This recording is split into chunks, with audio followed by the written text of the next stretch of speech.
শোনো, আজ একটা পরিষ্কার করে কথা বলতে চাই তোমাদের সঙ্গে। আমরা জীবজগতের যারা মানুষ অন্য জীবের কথা কিন্তু বলছি না আমি, তাদের তিনটে হাত আছে জানো, ডান হাত, বাম হাত এবং অজুহাত।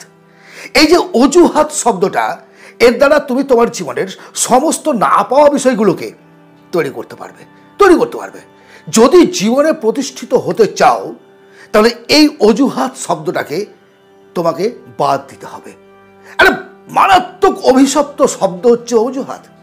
হ্যাঁ, আমরা বিভিন্ন কারণে কাজ না করার জন্য বাহানা তৈরি করি, আর তখনই অজুহাতের জন্ম হয় যে আমি পারবো না, আমার দ্বারা হবে না। আমাকে বলতে পারো এই পৃথিবীর কোন মানুষটা অজুহাত দিয়ে সফল হয়েছে? যারা সফল হয়েছেন, ইতিহাস লিখেছেন, তারা কেউ কিন্তু অজুহাত দেয়নি। তারা অজুহাতকে একটা নিকৃষ্ট কীটের থেকেও ঘৃণার চোখে দেখেছেন, এবং সেই কারণেই তারা জীবনের পথে এগিয়ে যেতে পেরেছেন। তুমি কি চাও? প্রতিষ্ঠিত হতে, সফল হতে? তাহলে আজকের এই আলোচনা মন দিয়ে শোনো এবং সেভ করে রাখো, বারবার শুনবে।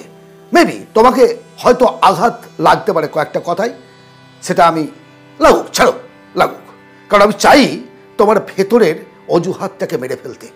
আমি চাই তুমি জীবনে সফল হও এবং জীবনে প্রতিষ্ঠিত হও। মানুষ অজুহাত কখন দেয় জানো?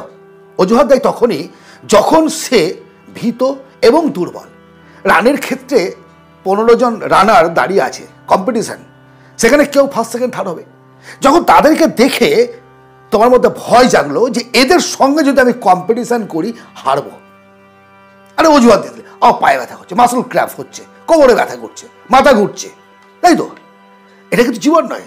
জীবনের বাস্তবতা অন্য কথা বলে। তুমি বলছো আমার সময় নেই, আমি সময় পাইনি, ভালো কথা।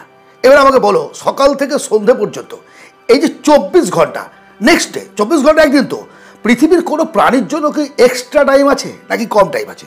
তোমার এবং তাদের, সফল মানুষদের, আমার এবং অন্যদের, সবচেয়ে বড় কথা ভিখারি থেকে কোটিপতি পর্যন্ত প্রত্যেকের সময় কিন্তু এক। কে কীভাবে ইউটিলাইজ করছে সেটাই হচ্ছে বড় কথা। ক্যালকুলেশন করো, সকাল থেকে সন্ধ্যে পর্যন্ত তুমি কতক্ষণ ধরে সোশ্যাল মিডিয়ায় সময় কাটিয়েছো। না, এডুকেশনের কথা বলছি না, তুমি যে ভিডিও দেখছো, এডুকেশনমূলক কিছু শিখছো, ট্রেনিং নিচ্ছ, সেটা কোনো ব্যাপার নাই। কিন্তু রিল দেখে, কমেন্ট করে, ফোন করে, মেসেজ করে কতটা সময় নষ্ট করেছো? ক্যালকুলেশন করো, কতটা সময় নষ্ট করেছো বন্ধুদের সঙ্গে গসিপ করতে গিয়ে। আজকের কথা বলছি, আজকে কতটা সময় নষ্ট করেছো? ফালতু টাইম পাস করেছো কতক্ষণ? বাজার গিয়ে গল্প করতে করতে অনেকটা সময় কাটিয়ে বাড়ি ফিরেছো এবং বাড়িতে অজুহাত দিয়েছো যে বাজারে ভিড় ছিল। কতদিন এভাবে চলবে? অজুহাত। আমার টাকা নেই নাকি টাকা ইনকাম করার জন্য তুমি চেষ্টা করোনি? আমাকে বলো, ইনকাম না করলে টাকাটা আসবে কোথা থেকে? টাকা আনতে গেলে তো ইনকাম করতে হবে। ইনকামই নেই, ইনকাম করার চেষ্টাই করছো না, আর টাকা নেই করে ছুটে বেড়াচ্ছ। এমনি আসবে নাকি? এমনি আসবে? বর্ষার বৃষ্টি এমনি আসে না। মৌসুমি বায়ু বললে তার প্রভাবে বৃষ্টি হয়, এমনি না। আর এমনি টাকা তোমার পকেটে এসে ঢুকে যাবে, এটা হয় নাকি?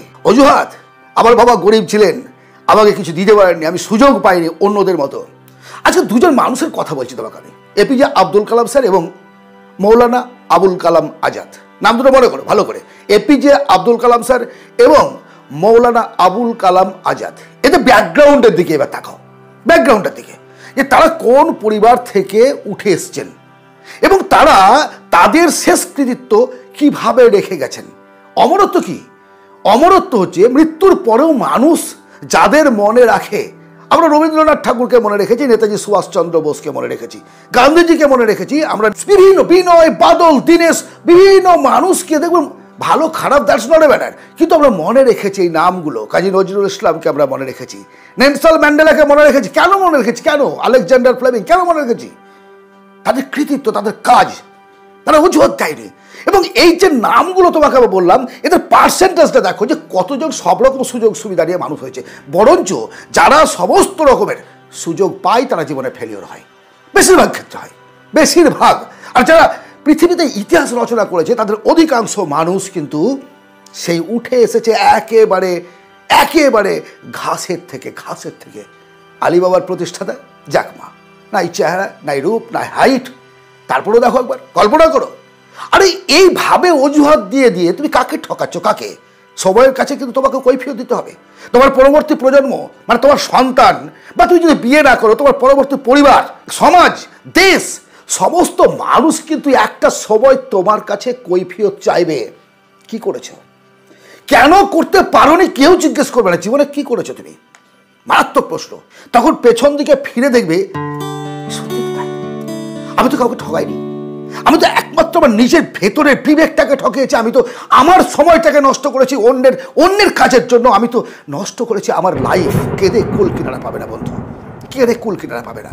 সেদিন আফসোস করার কোনো রকম জায়গা থাকবে না। তাছাড়া আফসোস করেও কিন্তু তুমি আর ফিরে যেতে পারবে না সেই অতীতে।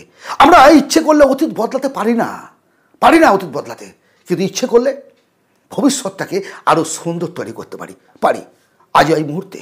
আজ এই মুহূর্ত থেকে তুমি তোমার সঙ্গে চ্যালেঞ্জ নাও, আর অজুহাত নয়, কোনো এক্সকিউজ নয়। কঠোর পরিশ্রমের মাধ্যমে আমি আমার জীবনটাকে প্রতিষ্ঠিত করব। কে কি বললো, কে কি না বললো, কে সমালোচনা করলো, কে গালি দিল, কে তালি দিল, কিচ্ছু দেখবো না।